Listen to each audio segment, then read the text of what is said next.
Hey there, and welcome to the Windsor Star's News Cafe. I'm Kristy, and I'm here with Donald McArthur. And we have some big news this morning on the girders on the Herb Gray Parkway. A report has come out after 3 months, and it found that about 500 girders out there, they are unsafe. But the government, they're not going to rip them up. They're going to try to salvage them. Yeah, absolutely. They kind of had two options that they were trying to choose between. The one would completely scrap all the girders, start from scratch. The other one is going to be to look at the existing girders, fix them. This is all happening because of a process called tack welding. It's something that has been deemed unsafe, not unsafe, but by the Canadian Not British up to code, design not up to standards. code. Yeah, it failed to comply with some certain standards. So what they're going to do instead, they're going to look to replace 300 suspect girders that are already installed, and then also look at the 200 that have not been installed yet. Well, exactly. So there's 300 of these things are already in the ground. You know what I Yeah. mean? And these are the things that they support bridges, overpasses. Like these are pretty integral pieces of Oh, yeah, absolutely. of architecture. The report said they're not up to stuff because of tack welding. It's actually scary. We have the whole report online for you, and you can read it. It's very scary, sort of some of the language they use. They sort of say we cannot guarantee that these things are safe. And as a matter of fact, they sort of say safety. Well, that's just sort of a calculated thing. Anyway, we can never 100% sort of say anything is safe. But quite clearly, they say these things aren't safe, and they say perhaps if we fix them up and spruce them up through this remediation program, they might be safer. But it's still pretty dodgy. Yeah, absolutely. They said that when they made this choice, it was the chief engineer of Ontario who recommended they actually go with option B. They had actually a conference call this morning, and a lot of the reporters said, well, option A clearly seemed like the safest choice. And Percy Hatfield too. Like I just saw like a tweet from him. He's saying, yeah, like option A, start from scratch. Why don't you start from scratch? Exactly, because it's clearly the safest route. But they said they didn't take in cost or time into account. This is purely just the option that the engineer thought would be best. So let's hope they're right. Along with this option B, they're going to have constant checkups on this. There's going to be this new plan where they go and inspect all these girders to make sure that they're still okay. So we'll see.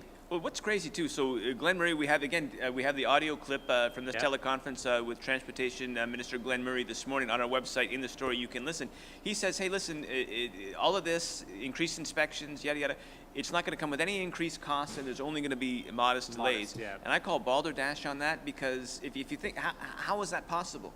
I mean, already we've been delayed for 2 months. We've struck this committee to investigate this report. Unless you're putting the money in a different pot and saying, oh, this doesn't count for the parkway, of course it's going to be more expensive, man. Like a child could tell you it's going to be more expensive. So they should be a little bit more upfront here. I mean, it's going to cost a lot of money because not only do they have to inspect these things now, potentially replace some of them, there's going to be this ongoing rigorous process to make sure these things are up to snuff in the long term, and these are things that they didn't factor into the original sort of cost of the deal. Oh yeah, no, that's a very good point. If any girders do need to be replaced, it'll be up to the contractor to replace them. Now these are largely manufactured by a Spanish company, Tierra Armada SA, and they have set up shop in Windsor's West End. Exactly. And anyway, so even the committee says the committee is mindful of the potential serious financial implications and time delays associated with it. So, you know, I think there probably is going to be some delays. At the North Talbot, you know, for commuters here, the North Talbot Road Bridge, that's still closed. There's 60 girders on that, and it's not going to open up until they inspect those girders and they pass the test. Yeah, for sure. So the story isn't done yet. Well, I'm sure more information will come out, but yeah, this is still kind of developing right now. Yeah. And another story that's developing, you read about it on the Star's front page, Doug Schmidt with the scoop. There's going to be a cargo hub. Finally, over at the Windsor Airport, there's a press conference taking place after we talk to you, but probably before you see this video because we're not live yet, unfortunately, but big new tenants. Yeah, we pretty well know the details of that press conference. Ottawa is expected to announce a $20 million grant, which will be used to help kickstart a cargo village at Windsor International Airport. The city's going to have to throw in about $2 million, but yeah, they're going to build two huge buildings, about 70,000 square feet, which will help logistics, border research, development, and will also contain a development institute in partnership with the University of Windsor. Yeah, I mean, it's great news if all this comes to pass. I mean, there's been a lot of announcements, a lot of fanfare at the airport over the years, particularly, you know, at election times, and nothing has ever really happened. But, you know, Badagello writes a story on the empty MRO hangar, and boom, a couple of days later, on Monday, actually, a Boeing jet shows up there to get fixed. And now there actually does seem to be some activity there, and maybe it takes a while for these seeds to bear fruit, but it makes a lot of sense, a multimodal hub in Windsor, given our location. They have them in London and Hamilton, so there's some competition there. But they've been after this for a while, so let's hopefully this pays some dividends. Yeah, very cool. So that press conference is happening soon, and you can read more about that later online. Yeah, Doug Schmidt with the story. Okay, man, the story it still has legs. Yeah, still there has you legs. go. You called it. You said it would. Yes, absolutely. Yeah. So talking about the Amherstburg Marathon, of course, Meredith Fitzmaurice, she came in first after she accidentally took a wrong turn and ended up placing first. But Kelly Steele, she did a great story today, talking to the second runner, or the runner-up, Victoria Coleman, 47 of London. We talked about her before. A lot of people are saying that she really got the raw bargain of this, but she came across great in the article. She All says class, man. All class. No hard feelings, that she feels great for Meredith, and even gave her some advice, like saying for all the naysayers out there who are giving you a hard time, you just got to kick butt in Boston. Just do your best, and that'll put them all, that'll shut them all up, really. Yeah, exactly. It was Grayson, and what's cool about it is she said, because a lot of people said, oh, she must have thought she was in first, when she was, and so she didn't give it her all.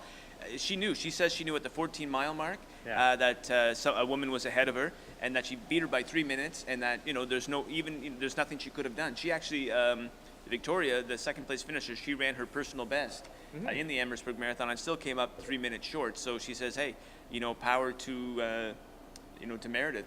She also says, I don't know how she missed the turn.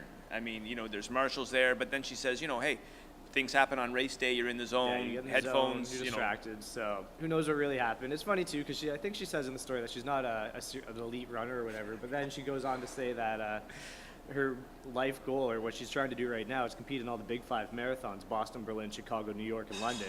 And she only has New York and London left to do, so she seems pretty serious. Those are pretty big races. But yeah, absolutely. So that's great. It's nice to see that there aren't any hard feelings there, and it's nice to see that she's wishing Meredith well with Boston. Yeah, and that story, it's now cracked the top 5 of all time. I sort of was looking at the stats last night for Kelly, because she wanted to put it in context. So it still hasn't beat Dave and Chuck the Freak, hasn't beat Sandy Hook, Mike Raston's cartoon, which is like double everything else, and it hasn't beat the Drunken Dipper, John Murillo. That's right. And there's another sad one that was number 4 about a fatal crash. But number 5 of all time, WinStar.com, the Wrong Way Marathoner. Yeah, absolutely. So good for her. Okay. Man, hockey's back, and so is the debate on fighting in hockey. The Leafs, I'm a Leafs fan. Who are you, by the way? Who do you... I'm not a huge hockey fan. I will watch hockey. I'll play it. I lean towards the Leafs. I kind of grew up a Leafs fan. Yeah, exactly. You got to cheer for the Leafs. Or the Wings are okay, too. No, not if you're a Leafs fan in this area. It's one or the other. I guess. I don't mind, exactly. But anyway, man, like a crazy fight last night. They played the Habs, at least one. We're gonna roll a clip for you right now, and brace yourselves.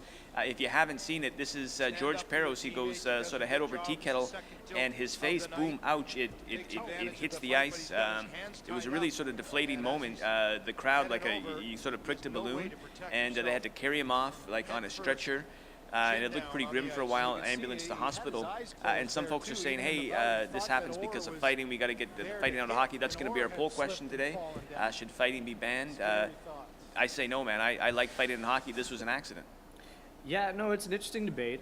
What I found really interesting too is George Peros and actually Colton Orr. Yeah. Was it their 4th fight, or it was their second fight of the game. Second fight of the game. That a very similar injury had happened to them a couple years ago, I think. And it was Colton Orr that was unconscious. Colton Orr who kind of fell over, smoked his face off the ice, and I think that put him out for the rest of the season. Yeah, it did. So it's crazy that they have this history. It's kind of deja vu, but yeah. It definitely raises an interesting debate. They're already starting to put extra other rules into hockey now that you actually can't take off your helmet. Well, and two guys last night, because you get a penalty now if you take off your helmet to fight someone. To fight someone. So the 2 guys were going to go last night, and the one guy said, "Okay, you take your helmet off, and I take." So they took them off sort of at the same time. Well, I've seen it too, where they both will would get a penalty. One guy will take the other guy's helmet off for him. So they're trying to find a loophole. Yeah, because of course, if your head hits the ice, that's serious stuff. But in a fight too, if you hit a helmet, you break a knuckle, and I don't know, Nazem Kadri, the young Leaf superstar, for his part, man, he said, you need those enforcers to patrol the ice and keep things in order. And that's what proponents of fighting have always said, is that, look, it keeps the stick work down, and it keeps your heroes safe, your superstars safe. Although you had a preseason game where the goon from the Sabres, went after Phil Kessel, which Don Cherry ripped that guy last night, called him a coward and and a thug and all this, because you should only go after the other big guys. That's part of the code. So I don't know, but it's our poll question of the day. Should fighting be in there? I'm going to go vote, and I say yes. Fighting has a place. Gretzky, Semenko, he wouldn't have been the same. There you go. We'll check it out. Okay, make sure to vote in our poll, and go Leafs. Thanks for tuning in.